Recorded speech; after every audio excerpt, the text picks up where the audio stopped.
o la subserosa, T3 penetra en la serosa sin invadir estructuras adyacentes y T4 invade estructuras adyacentes.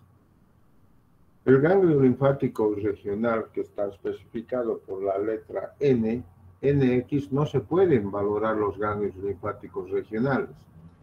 N0 no hay metástasis a ganglios linfáticos regionales. N1 metástasis en 1 o 6 ganglios linfáticos regionales. N2 metástasis en 7 o 15 ganglios linfáticos regionales. N3 metástasis en más de 15 ganglios linfáticos regionales. Metástasis a distancia, que significa M. MX no se puede valorar las metástasis a distancia. M0 no hay metástasis a distancia. M1 metástasis a distancia. Resultados quirúrgicos R. R0 no hay tumor residual. R1 tumor residual microscópico y R2 tumor residual macroscópico. Dentro de los síntomas y el diagnóstico de los pacientes portadores de procesos tumorales, son síntomas que en ocasiones son vagos, que no dan una sintomatología bien definida como para poder pensar que este paciente tiene cáncer. Entonces, dentro de los síntomas existe pérdida de peso en un 62%, dolor abdominal en un 52%, náuseas en un 34%, anorexia en un 32%, disfagia en un 26%, melena en un 20%, saciedad temprana en un 17% y dolor tipo ulceroso un 17%. Dentro de los signos físicos podemos encontrar una masa palpable. Entonces, una masa que palpamos a nivel de epigacho, sobre todo, que puede haber la presencia del ganglio supraclavicular. Cuando hay la presencia del ganglio supraclavicular, ya es un dato de inoperabilidad. O también la presencia de un ganglio linfático periumbilical, es el signo. El ganglio linfático supraclavicular es el ganglio de Virchow.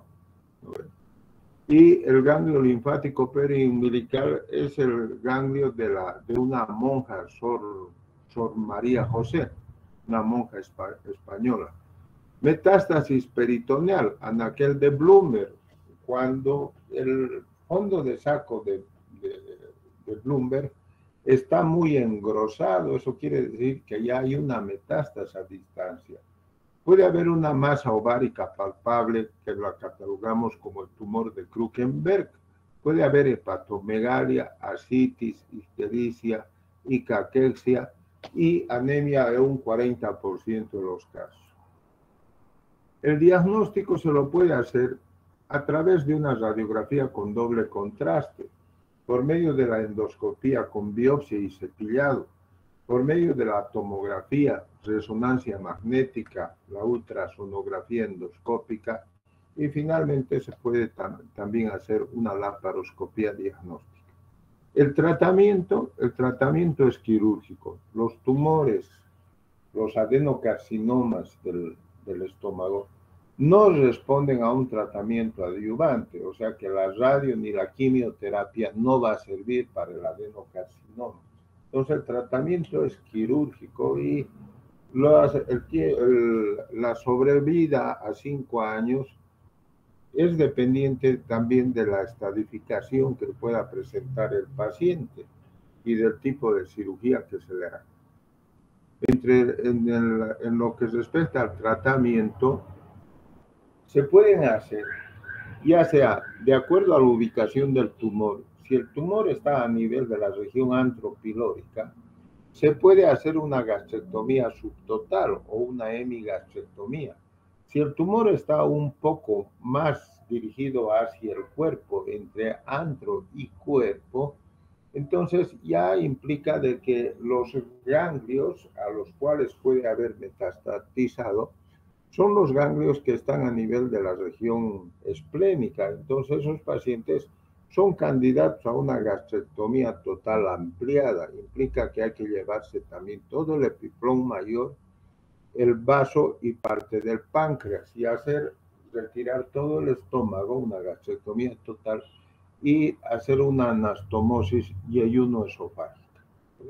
Entonces, esas son las indicaciones, prácticamente son gastrectomías las que van a implicar en lo que respecta al tratamiento del cáncer gástrico.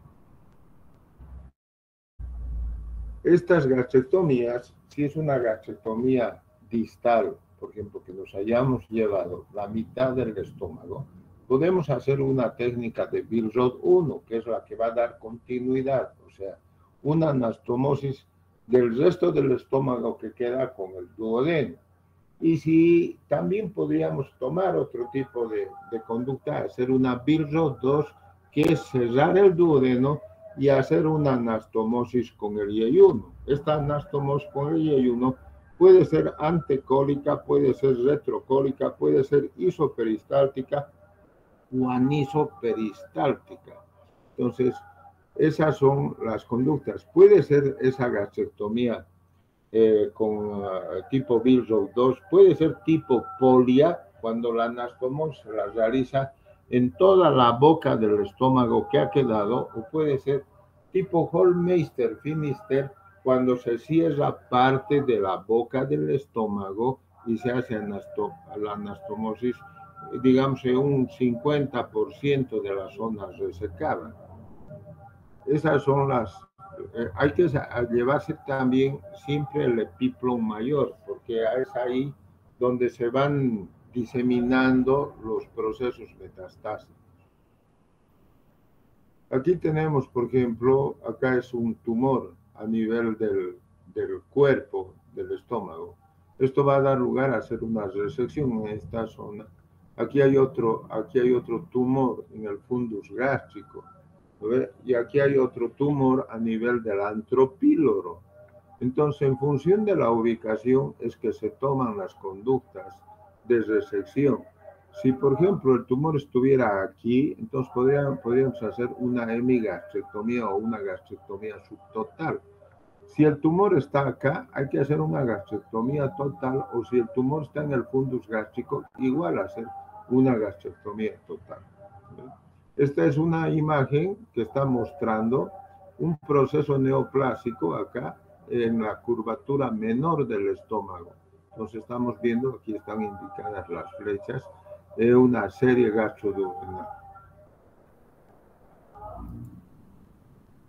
Habíamos dicho de que hay datos de inoperabilidad, y los datos de inoperabilidad es un ganglio supraclavicular en el lado izquierdo. Aquí está como signo de trución.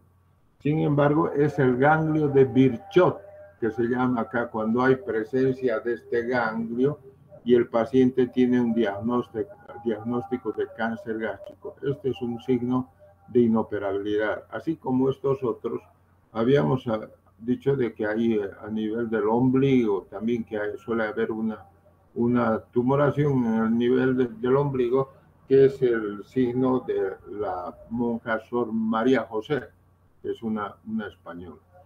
Aquí vemos que también hay metástasis hepáticas, hay siembra aquí en los ganglios perigástricos, y aquí vemos el tumor a nivel de los ovarios, que es el tumor de Krukenberg. Asimismo vemos una zona acá con líquido, que ya es una ascitis, y también vemos aquí la parte del fondo de saco de Douglas, ¿no ven? Entonces, estos son datos de inoperabilidad. Entonces, ya no hay que hacerle nada al paciente porque los resultados son muy malos. Si tienen alguna pregunta hasta aquí.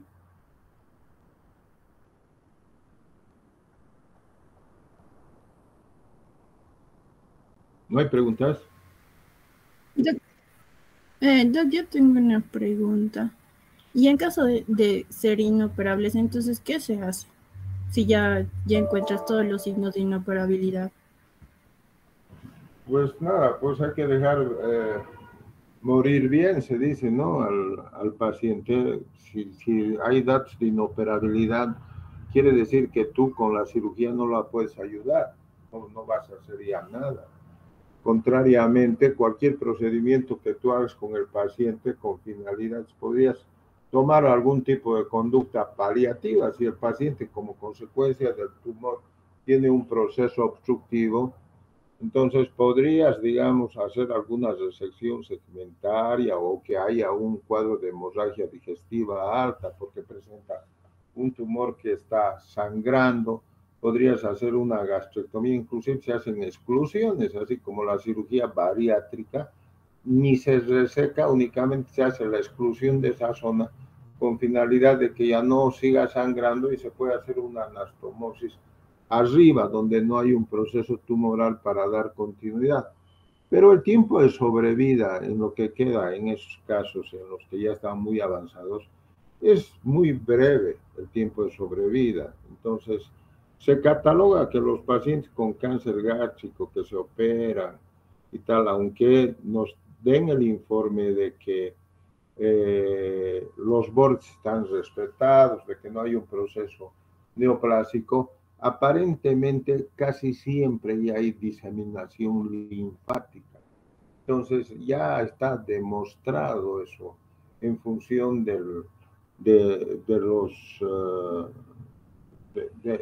datos que nos especifican, ¿no? Porque han hecho inclusive controles a nivel de autopsias posteriormente al fallecimiento del paciente, en fin, y ver si es que hay invasión ya ganglionar. Entonces, esa es la situación. Si tienes los datos de inoperabilidad, pues lo mejor es ya no hacer nada, ¿no? Porque únicamente el paciente se va a fastidiar con todas estas cosas y siempre se va a llegar a un resultado mal. Muy bien, ¿alguna pregunta? Hoy en día, en Latinoamérica, uno de los países con mayor incidencia gástrico es Chile. Y en antaño era el Japón, y atribuían la causa del cáncer gástrico en el Japón a la ingesta de pescado ahumado. Entonces, es por eso que se tomó mucho interés en lo que respecta a la fibra óptica, con finalidad de hacer un diagnóstico temprano. Indudablemente, el cáncer gástrico se puede curar cuando el diagnóstico es temprano y no hay mucha invasión. Entonces, que puede estar el tumor in situ, o sea, a nivel de la mucosa, submucosa, y que no haya invadido más la capa muscular, en fin, el resto de las capas del estómago. Entonces, la resección es curativa, pero el tiro es encontrarle al paciente o diagnosticarlo en forma temprana. Entonces, ¿qué es lo que ocurre? Los síntomas son vagos, los síntomas no son bien definidos. A veces el paciente acude por un cuadro anémico y vamos buscando la causa de la anemia y resulta que el paciente tiene un tumor gástrico. Entonces, ya un proceso avanzado. Entonces, con finalidad de dar mejor pronóstico a estos problemas de cáncer gástrico, es que se han tomado aspectos normativos de hacer endoscopías por lo menos cada año. Entonces, con finalidad de poder llegar a un diagnóstico temprano y darle un mejor pronóstico al paciente portador de esta patología.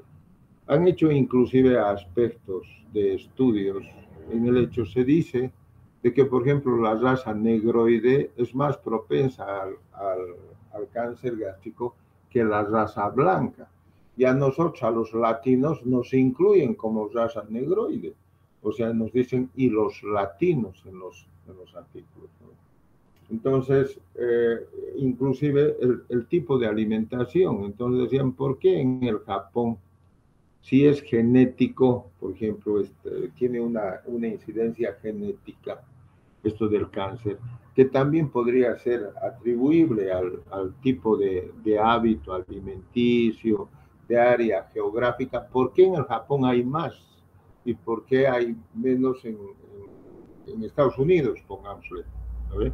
Entonces atribuyen que también las áreas geográficas podrían estar de por medio como factores etiológicos del cáncer. ¿Y qué es lo que hacen? Llevan japoneses a Estados Unidos, ¿no?, para condicionarlos a un sistema de vida norteamericano. O sea, ese japonés va a tener los mismos hábitos que suele tener un norteamericano. O sea, le van a cambiar el sistema. Pero sin embargo, se dice que tienen que pasar unas 3 a 4 generaciones para que dé resultado. Porque las primeras generaciones, 1, 2 o 3, igual, aunque le hayan cambiado de área geográfica y el cambio del sistema alimenticio, igual va a tener la incidencia de poder tener cáncer.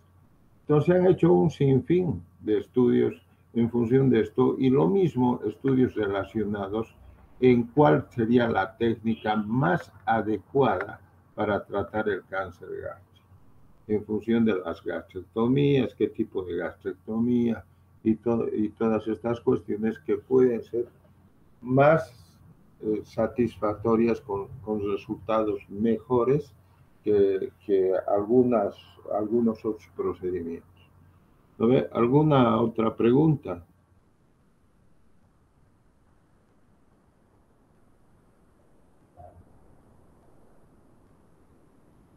¿No hay más preguntas?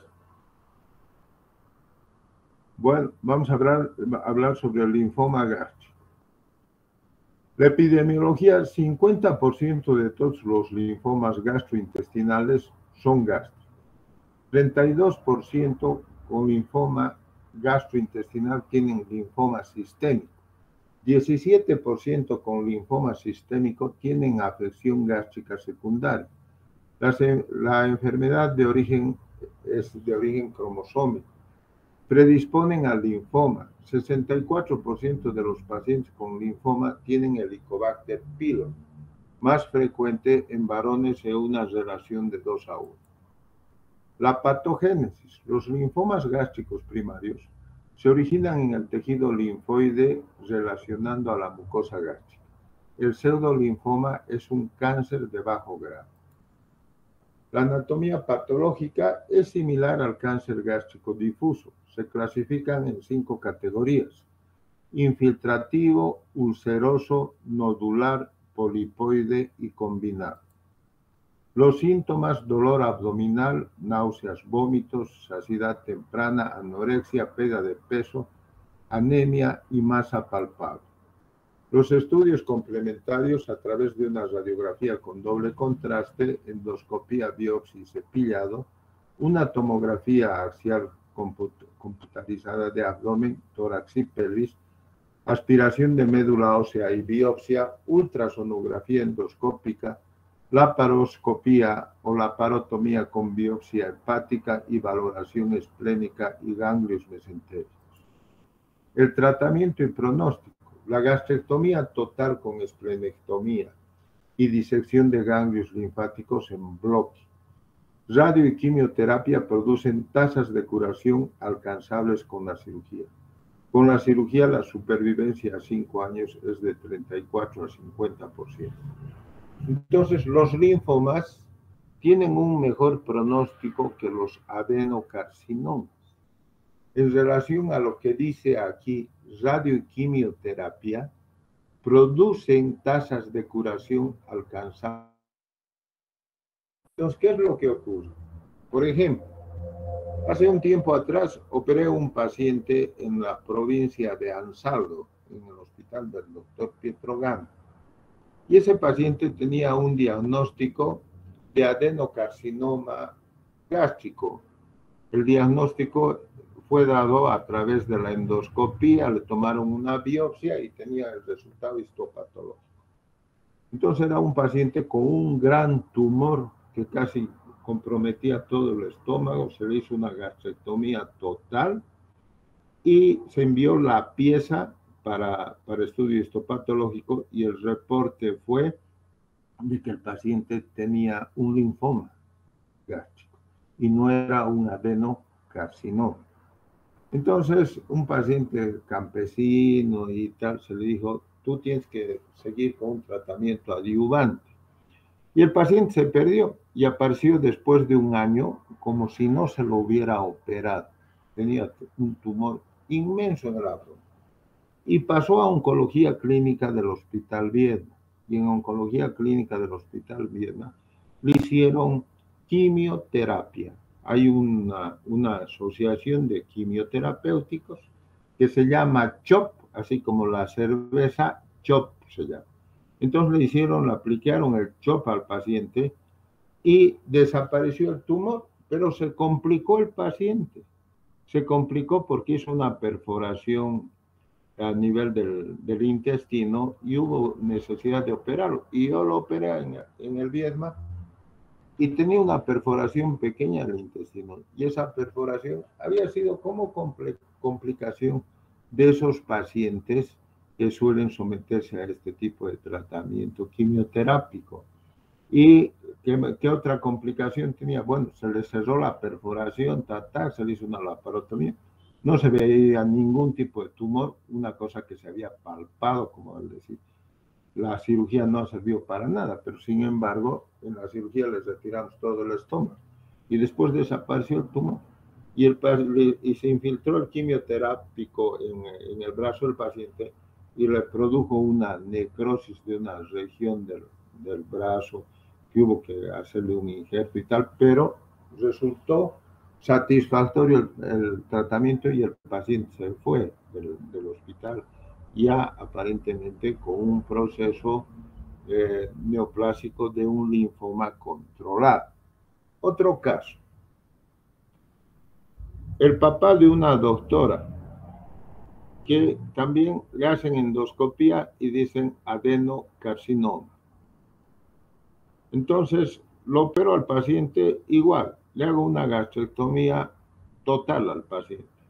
Le retiramos todo el estómago porque estaba comprometido la parte del cuerpo, antro, hasta parte del fundus gástrico y tal. Se le hizo una gastrectomía total. Y se envía la pieza para estudio histopatológico y resulta que es un linfoma, no es un adenocarcinoma.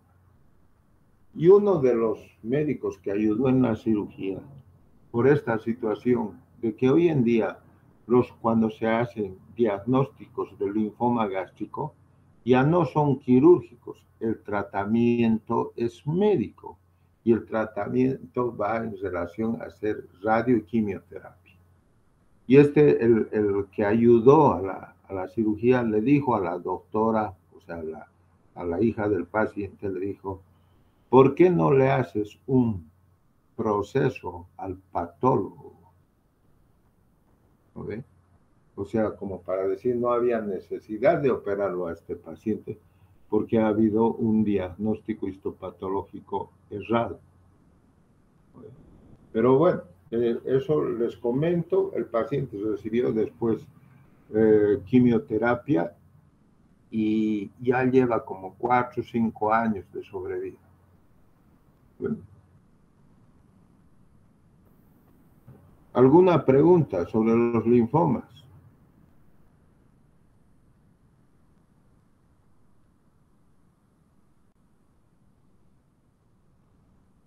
Bueno, tumores benignos, tenemos los pólipos hiperplásicos, 60-90% de todos los pólipos, se encuentran más en el antro, un 60%, tienen un origen inflamatorio, remiten con antibióticos, son asintomáticos y pueden transformarse en neoplasia. El síndrome de poliposis múltiple son adenomatosos o hiperplásicos. Adenocarcinoma concomitante un 20% se diagnostican endoscópicamente y el tratamiento es quirúrgico. Se dice que los pólipos no siempre hay que hacer un control endoscópico, entonces no es tanto el hecho de tomar decisiones quirúrgicas. Si, por ejemplo, con los estudios de biopsia que se hacen a través de la endoscopia, se observa de que puede haber alguna característica de neoplasia, de que ya está queriendo volverse un adenocarcinoma, en ese caso sí habría que hacerle una resección. De otra manera, se atribuye de que se puede ir controlando endoscópicamente esos pacientes portadores de poliposis. El vólvulo gástrico puede ser transitorio con pocos síntomas y ocasionar obstrucción aguda con isquemia y necrosis. Tenemos acá la tríada de Bochat, que implica dolor epigástrico agudo, arqueo violento e incapacidad para introducir la sonda nasogástrica. El diagnóstico lo hacemos a través de una radiografía simple de abdomen. Entonces vamos a ver que hay una zona de volvulación que corresponde al estómago. Además, hay esta situación de que no puede entrar la sonda nasogástrica. El tratamiento es quirúrgico y lo que solemos hacer en estos pacientes, se puede hacer la desvolvulación del estómago y hacerle alguna fijación o directamente hacerle una gastrostomía, o sea, colocamos una sonda Foley, atravesamos la pared y hacemos una gastrostomía, fijamos la sonda a nivel de la pared abdominal y eso va a dar lugar a que el estómago esté fijo y ya no se pueda volvular. Muy bien, ¿alguna pregunta?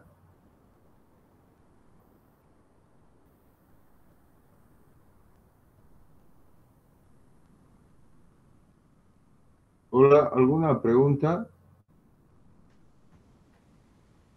Todo claro, doctor. ¿Cómo?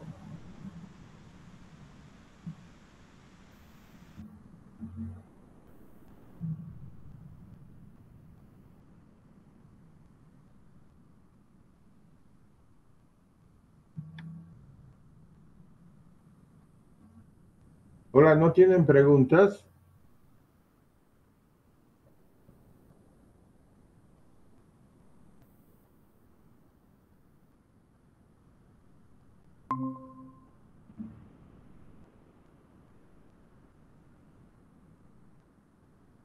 Hola, ¿está bien?